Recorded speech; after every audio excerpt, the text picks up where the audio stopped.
Hello friends, आपका मेरे channel fill up form पर स्वागत है। आज हम बात करने वाले हैं एसबीआई के जो पीओ के फॉर्म निकले हैं, उसके फॉर्म कैसे भरने वाले हैं। तो बने रहे वीडियो के अंत तक। अगर आपने मेरे चैनल को अभी तक सब्सक्राइब नहीं किया हुआ है, तो चैनल को सब्सक्राइब करें। सबसे पहले हम इम्पोर्टेंट फैक्ट्स के बारे में बात कर लेते हैं। SBI pro veterinary officer requirement 2026 की जो वैकेंसी निकली हुई है, उसके फॉर्म भर रहे हैं। 18/6/2026 से फॉर्म भरने शुरू हो चुके हैं। आप फॉर्म जल्द से जल्द भरें, लास्ट डेट का इंतजार ना करें, क्योंकि लास्ट डेट पर वेबसाइट स्लो हो सकती है। और जो लास्ट डेट है वो 8/7/2026 इसकी लास्ट डेट रहेगी। प्री एग्जाम का जो एडमिट कार्ड है वो जुलाई के सेकेंड और थर्ड वीक में आ जाएगा। प्री का एग्जाम अगस्त में होने वाला है, तो आप लोग प्रिपरेशन करके रखें। और प्री का जो रिजल्ट आएगा अगस्त सितंबर 2026 में आ जाएगा।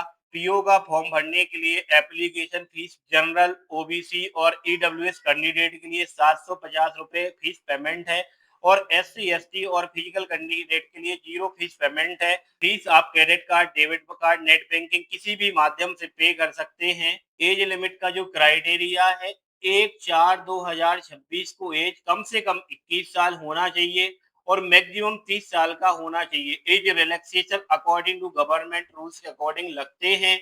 एसबीआई पीओ की जो रिक्वायरमेंट है, उसमें आपका final year semester student can also apply, लेकिन उनको 30 सितंबर 2026 के पहले पास होना कंपलसरी है। With engineering, medical, CA, cost accounting, personal qualification are also eligible. अब हम आगे बात करने वाले फॉर्म कैसे भरते हैं।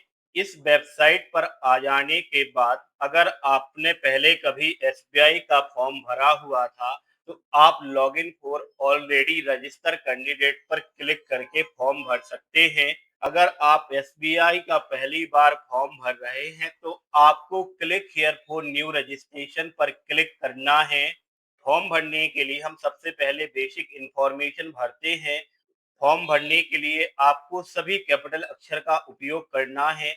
यहाँ पर आवेदक का पहला नाम डालना है, जैसे कि विनोद, पंकज, मनोज, जो भी आपका नाम है आप यहाँ पर डालें। उसके बाद दोबारा से आप अपना यहाँ पर फर्स्ट नेम कंफर्म करें। आपका कोई मिडिल नेम है जैसे कुमार प्रसाद, तो यहाँ पर एंटर करें। दोबारा से आप मिडिल नेम यहाँ पर डालें। इसके बाद आपको यहाँ पर अपने नाम का लास्ट नेम डालना है, जाति का, जैसे अहिरवार, शर्मा, पंडित, ठाकुर, जो भी आप हैं, तो आप उसकी जानकारी यहाँ भरेंगे। दोबारा से आप यहाँ पर लास्ट नेम डालेंगे, जिसके बाद हमारे सामने यहाँ पर पूरा फुल नेम आ जाएगा। इसके बाद हम यहाँ पर अपना करंट में एक्टिवेट मोबाइल नंबर डालेंगे। दोबारा से मोबाइल नंबर यहाँ पर डालेंगे। अगर आपके पास कोई दूसरा मोबाइल नंबर है, अल्टरनेट मोबाइल नंबर है, तो उसकी जानकारी हम यहाँ पर देंगे। यहाँ पर ईमेल आईडी लिखेंगे। यहाँ पर ईमेल आईडी लिखेंगे, उसके बाद यहाँ पर उसका डोमेन नेम लिखेंगे, जैसे @gmail.com, @yahoo.com। दोबारा से आप यहाँ पर अपनी ईमेल आईडी कंफर्म करेंगे और यहाँ पर दिया गया कैप्चा, यहाँ पर जो दिया गया कैप्चा है उसे यहाँ पर डालेंगे एंड सेव एंड नेक्स्ट पर क्लिक करेंगे। जिसके बाद हमारे सामने यह मैसेज आता है, इसको हम रीड कर लेंगे। अगर हमारे द्वारा दी गई जानकारी सही है, तो हम ओके पर क्लिक कर देंगे। कैप्चा भर देने के बाद सेंड ओटीपी पर क्लिक करते हैं, जिसके बाद हमारे मोबाइल नंबर पर ओटीपी प्राप्त हो जाता है। ओटीपी यहाँ पर एंटर करेंगे और वेरीफाई ओटीपी पर क्लिक कर देंगे। दोबारा से यहाँ पर कैप्चर भर देंगे और सेंड ओटीपी पर क्लिक करेंगे, जिसके बाद हमारी ईमेल आईडी पर ओटीपी आएगा। ओटीपी यहाँ पर एंटर करेंगे और वेरीफाई ओटीपी पर क्लिक कर देंगे। ईमेल आईडी और मोबाइल नंबर वेरीफाई हो जाने के बाद हमारे सामने यहाँ पर रजिस्ट्रेशन नंबर और पासवर्ड रहेगा, आपके मोबाइल नंबर पर भी भेज दिया जाएगा। यहाँ पर आपको अपनी पासपोर्ट साइज फोटो अपलोड करनी है। फोटो की टर्म्स एंड कंडीशन अगर आपको रीड करना है, तो इस लिंक पर क्लिक करें। पासपोर्ट साइज फोटो अपलोड करने की जो साइज है, 20 केबी से 50 केबी के बीच होना चाहिए। फोटो का बैकग्राउंड वाइट होना चाहिए। फोटो जेपीजी में होना चाहिए। फोटो अपलोड करने के लिए हम ब्राउज फीचर पर क्लिक करेंगे, जिसके बाद हमारी फोटो यहाँ पर आ जाएगी। अब इसके बाद हम कैप्चर फोटो पर क्लिक करके लाइव फोटो क्लिक कर सकते हैं। अगर आप बाय मोबाइल के द्वारा फोटो कैप्चर करना चाहते हैं तो क्लिक हेयर टू स्कैन पर क्लिक करेंगे, जिसके बाद अपने मोबाइल में आप क्यूआर कोड स्कैन करेंगे और लाइव फोटो कैप्चर करेंगे। फोटो कैप्चर हो जाने के बाद आप यहाँ टर्म्स एंड कंडीशन पर क्लिक करेंगे। लाइव फोटो कैप्चर हो जाने के बाद हम यहाँ पर सिग्नेचर अपलोड करेंगे। सिग्नेचर की फाइल का साइज 10 केबी से 20 केबी के बीच होना चाहिए, जिसके लिए हम ब्राउज पर क्लिक करेंगे और सिग्नेचर अपलोड कर देंगे। सिग्नेचर हमारे कैपिटल लेटर और ब्लॉक लेटर में नहीं होना चाहिए। जिसके बाद हम यहाँ टर्म्स एंड कंडीशन पर क्लिक करेंगे। सारी प्रोसेस कंप्लीट कर देने के बाद हम नेक्स्ट पर क्लिक करेंगे, जिसके बाद हमें यहाँ पर कैटेगरी से संबंधित जानकारी देनी है। अगर आप एससी में आते तो यहाँ पर क्लिक करेंगे, एसटी में आते तो यहाँ पर क्लिक करेंगे, ओबीसी या अदर बैकवर्ड कास्ट में आते तो यहाँ पर क्लिक करेंगे, जनरल में आती है तो यहाँ पर क्लिक करेंगे। अगर आपके पास ईडब्ल्यूएस का सर्टिफिकेट है तो आप यहाँ पर क्लिक करेंगे। आप इसे अपनी आवश्यकता के अनुसार चुनेंगे। इसके बाद हमारे सामने मैसेज आता है कि इसके बाद आप कोई करेक्शन नहीं कर पाओगे, तो हम यहाँ पर रीड करने के बाद ओके पर क्लिक कर देते हैं। कैटेगरी डालने के बाद यहाँ पर सब कास्ट आपको डालना होता है। आपको यहाँ पर एससी का सब कास्ट डालना है। यहाँ पर हम देख पा रहे हैं अगर आप बेंचमार्क डिसेबिलिटी है 40% से ऊपर तो उसकी जानकारी आपको यहाँ एस के रूप में देना है। अगर आप विकलांग नहीं है तो आपको नो करना है। यहाँ पर एक नोट लिखा हुआ है, अगर आपको मल्टीपल डिसेबिलिटी है तो आप कंट्रोल की के साथ यहाँ पर क्लिक करें तो ये सारे ऑप्शन आपको खुल जाएंगे कि आपको किस प्रकार की प्रॉब्लम है, तो आप यहाँ पर भर सकते हैं। मेरा जो यहाँ पर केस है विकलांगता का नहीं है, तो हम इसको आगे बढ़ाते हैं। जिसके बाद हम यहाँ पर देख पा रहे हैं कि अगर हमारी जो विकलांगता है वो 40% से ऊपर है और हमको लिखने में दिक्कत है तो आप यहाँ पर यस करेंगे। अगर आपको लिखने में कोई प्रॉब्लम नहीं है तो आप नो पर क्लिक करेंगे। तो ये सारा सेक्शन आपको नहीं भरना होगा। अगर आप यस पर क्लिक करते हैं तो आपको अगर एक्स्ट्रा टाइम चाहिए एग्जामिनेशन के लिए तो आपको यहाँ पर यस करना पड़ेगा।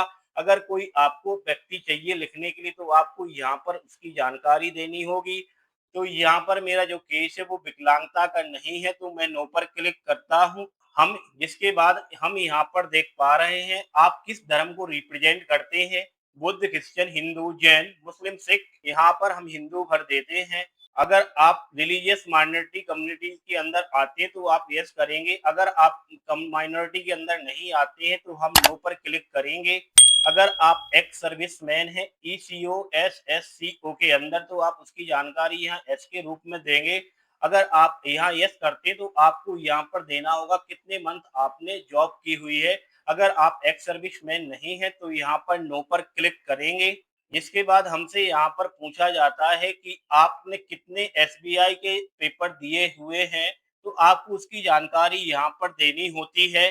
जिसके बाद हम यहाँ पर देख पा रहे हैं कि लोन का अगर आपने कभी कोई डिफॉल्ट किया है, आपने उसको पे नहीं किया है तो उसकी जानकारी आप यहाँ यस के रूप में देंगे। अगर आपने कोई लोन नहीं लिया हुआ है या आपने उसका पेमेंट करके उसको खत्म कर दिया है तो आप उसको नो के माध्यम से सेलेक्ट करके आगे बढ़ेंगे।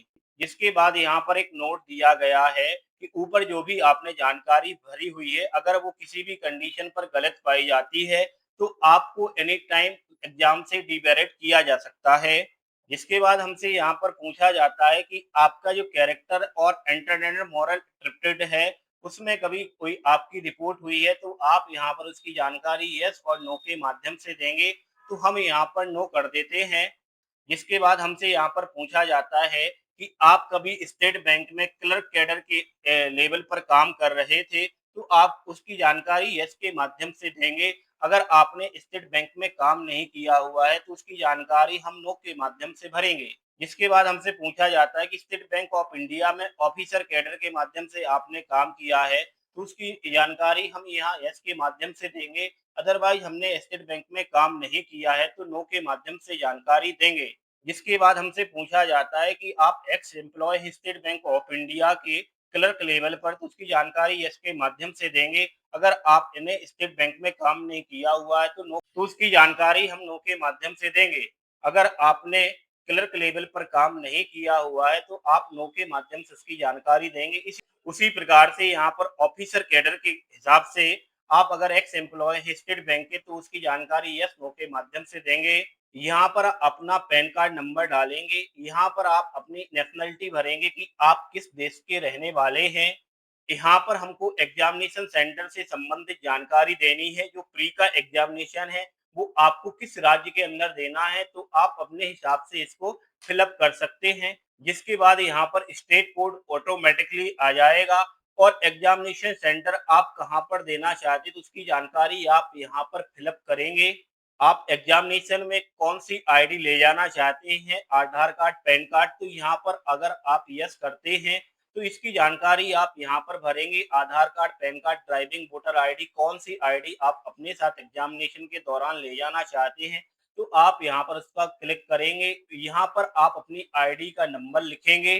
जिसके बाद हमसे पूछा जाता है कि आपने इस जॉब के बारे में कहाँ से पता किया हुआ है, तो आप यहाँ पर अपने हिसाब से उसकी जानकारी भर देंगे। Newspaper, social media, SBI career, job portal, other, तो जिस माध्यम से आपने जानकारी प्राप्त की है उसकी जानकारी आप यहाँ पर भर सकते हैं। इसके बाद आपको यहाँ पर अपनी पर्सनल डिटेल देनी है। यहाँ पर आपको डेट ऑफ बर्थ का डे डालना है कि आपका जन्म किस तारीख को हुआ था। यहाँ पर आपको अपना मंथ डालना है कि किस मंथ का आपका जन्म हुआ था। यहाँ पर आपको ईयर फिलअप करना है कि किस ईयर को आपका जन्म हुआ था, उसकी जानकारी आप यहाँ पर प्रॉपरली भरेंगे। जिसके बाद हमारे सामने यहाँ पर मैसेज आता है क्वालिफिकेशन एजुकेशन से संबंधित। आप इसको रीड करेंगे और ओके पर क्लिक करेंगे। जिसके बाद हमारे सामने यहाँ पर एक नोट लिखा हुआ आता है कि आपने जो भी डेट ऑफ बर्थ डाली है उसको आप चेंजेस नहीं कर पाएंगे।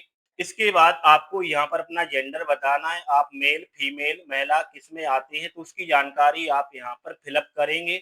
अगर आप जुड़वा भाई बहन तो उसकी जानकारी आप यहाँ पर यस और नो के माध्यम से भरेंगे। अगर आप जुड़वा हैं तो आपका जो ट्विन जुड़वा है वो मेल है या फीमेल है तो उसकी जानकारी आप यहाँ पर भरेंगे। आपने यहाँ पर नो क्लिक किया हुआ तो यह जानकारी भरने के लिए नहीं आएगी। जिसके बाद हमें यहाँ पर अपना मार्कशीट स्टेटस बताना है। अगर आप मैरिड हैं तो मैरिड पर क्लिक करेंगे। अगर आप अनमैरिड हैं तो अनमैरिड पर क्लिक करेंगे। विडो है तो आप यहाँ पर क्लिक करेंगे। डिवोर्स, ज्यूडिकल सेपरेशन, विडोवर हैं तो आप यहाँ पर अपनी आवश्यकता के अनुसार लिखेंगे। इसके बाद आपको यहाँ पर अपने फादर का फर्स्ट नेम डालना है। अगर आपके फादर का मिडिल नेम है तो उसकी जानकारी आपको यहाँ पर देनी है। लास्ट नेम है तो उसकी जानकारी आपको यहाँ पर भरनी है। यहाँ पर आपको मदर का फर्स्ट नेम लिखना है, यहाँ पर आपको अपनी मदर का मिडिल नेम लिखना है, यहाँ पर आपको लास्ट नेम लिखना है।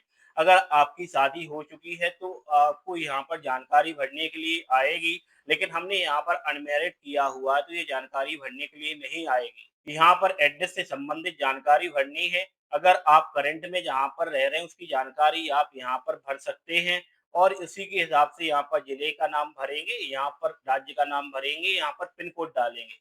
अगर आपका परमानेंट एड्रेस और करंट एड्रेस एक समान है तो आप यहाँ पर क्लिक करेंगे तो जो एड्रेस आपने यहाँ पर दिया है उसकी जानकारी यहाँ पर भी आ जाएगी। अगर आपका अलग अलग एड्रेस है तो आप अलग अलग एड्रेस इसको फिलअप करें। अगर आपको फीस नहीं लगनी है तो आपको यहाँ पर जीएसटी एड्रेस भरने को नहीं आएगा और यहाँ पर नील आ जाएगा। इसके बाद आप सेव एंड नेक्स्ट पर क्लिक करेंगे।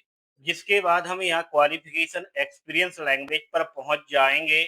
हमें यहाँ पर ग्रेजुएशन से संबंधित डिटेल लेनी है कि आप अगर पास हैं तो पास पर क्लिक करेंगे। अगर आप अभी ग्रेजुएशन कर रहे हैं तो आप एपीएड पर क्लिक करेंगे। यहाँ पर हमको ग्रेजुएशन से संबंधित जानकारी देनी है कि आपने ग्रेजुएशन में क्या पढ़ाई की हुई है, तो आप यहाँ पर अपने हिसाब से फिलअप करेंगे। यहाँ पर आपको उस कॉलेज या इंस्टीट्यूट का नाम देना है जिससे आपने ग्रेजुएशन पढ़ाई की हुई है। यहाँ पर उस प्लेस का नाम बताना है जहाँ पर आपका कॉलेज है। यहाँ पर आपको पासिंग डेट डालनी है। यहाँ पर आपको परसेंटेज डालना है कि आपने ग्रेजुएशन में कितने परसेंट प्राप्त किया हुआ है। इसके बाद आपने उसमें फर्स्ट डिवीजन, सेकंड डिवीजन या पास क्लास से आप पास हुए हैं तो इसकी जानकारी आपको यहाँ पर भरनी है।